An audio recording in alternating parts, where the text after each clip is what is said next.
How's it going, everybody? This is Dominic Minchella. I am the Kansas City Chiefs co-beat writer on SI and the host of the Kansas City Chiefs Insider Podcast.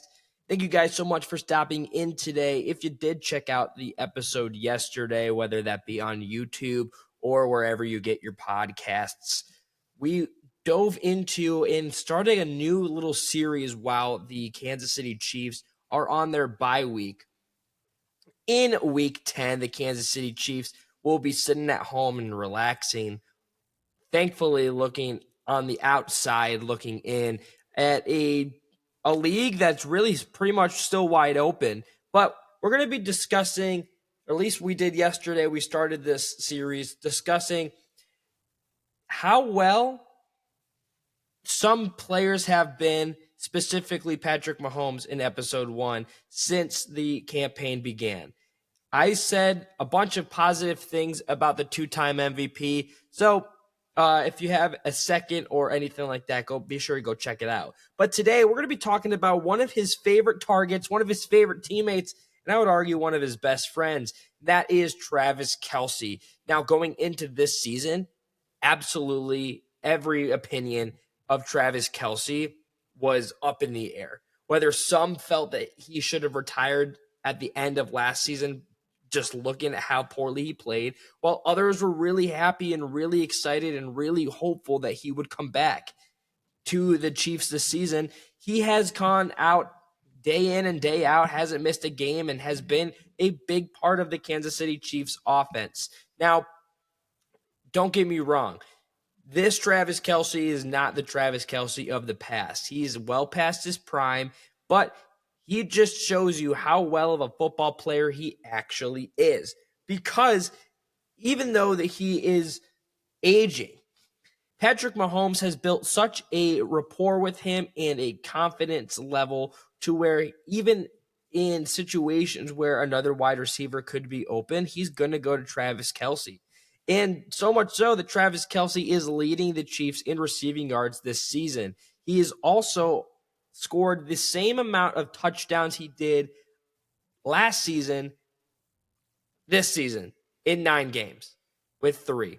Now, don't get me wrong, that's still like a number that is a little underwhelming, but he doesn't need to be the lead target for touchdowns any longer. However, this season for Travis Kelce has gone pretty well, from where some people thought that he was a washed tight end who was just coming back to grab some money for the last part of his contract. He's been able to go in and been very, very appreciative of the access and the involvement that he's had. I went into this season thinking that Noah Gray should be getting a lot more looks, but from the first half of the season, we've seen a whole lot of Travis Kelce still, and that kind of leads me to believe that this could definitely be an area where the Kansas City Chiefs want to get Kelce involved in what could be his final season. So far this year, though, he has 540 receiving yards.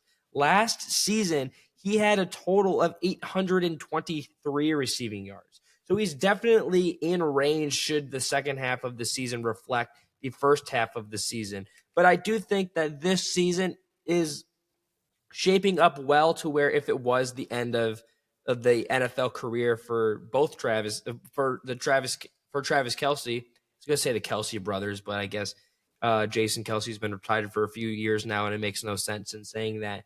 Travis Kelce, if this was his last year, he's making it a very strong campaign. He's averaging 13.2 receiving yards per reception, and his longest was 44 yards. He also has 28 first downs. In the beginning of the season, though, there was a little bit of air, a little bit of concern of whether or not he had what it took still to be the guy. He still has a little bit of fumble, like butterfingers here and there. Patrick Mahomes, there's a lot of targets, 53 of them to be exact, and 41 receptions.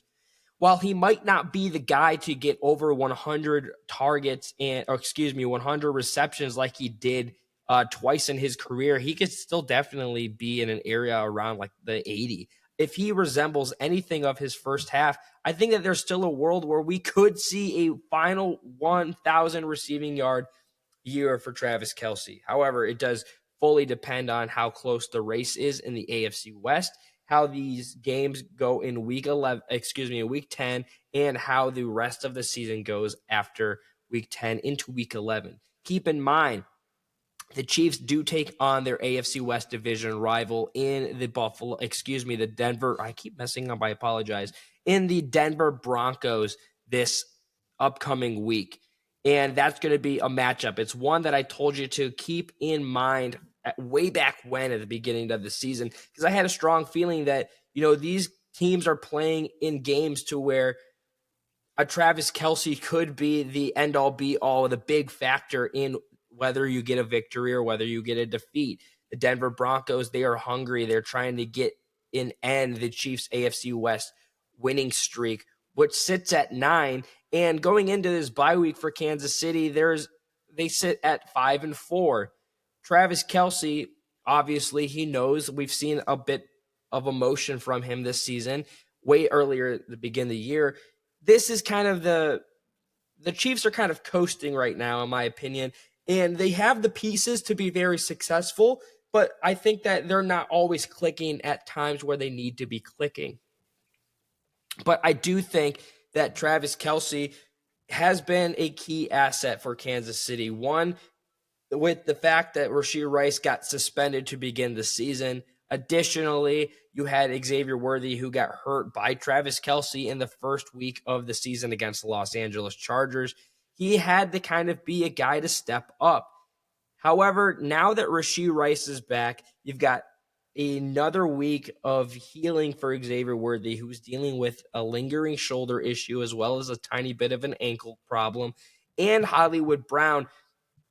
I believe that that's going to be the trio that Patrick Mahomes wants to target and focus on moving forward. And that doesn't mean that I don't think that Travis Kelce isn't going to still be a crucial part of this offense. I just think that for the Kansas City Chiefs, the playmakers rely on the speed. The speed comes from Xavier Worthy and Rashee Rice, not so much Travis Kelce. I do think, though, that Travis Kelce is still a huge mentor for anybody on this team and still a champion and all be all. And I think that there's a way that if everything kind of falls into place for Kansas City on the offensive side of the ball, there is a world where we could see an improved Travis Kelce in the second half of the season that could help them get back into the playoffs, whether that be a winning season in the AFC West division or you get in for a wild card. As we know, as soon as you get in, it's free game, and we know how the Kansas City Chiefs play when their season is on the line. That being said, though, let me know your thoughts on Travis Kelce when you follow me over on X at Dom Vincella. I post and repost every single day. You're not going to want to miss any coverage of the Kansas City Chiefs while we go through this bye week and discuss a bunch of things that are coming up for the franchise. You can also follow us over at KC Chiefs on SI over on X, formerly Twitter. But all of those stories, every single news piece that you want to know about the Kansas City Chiefs gets posted there, because Kansas City Chiefs on SI is the best coverage of the Kansas City Chiefs. As always, folks, remember, be kind to one another. I'll see you soon.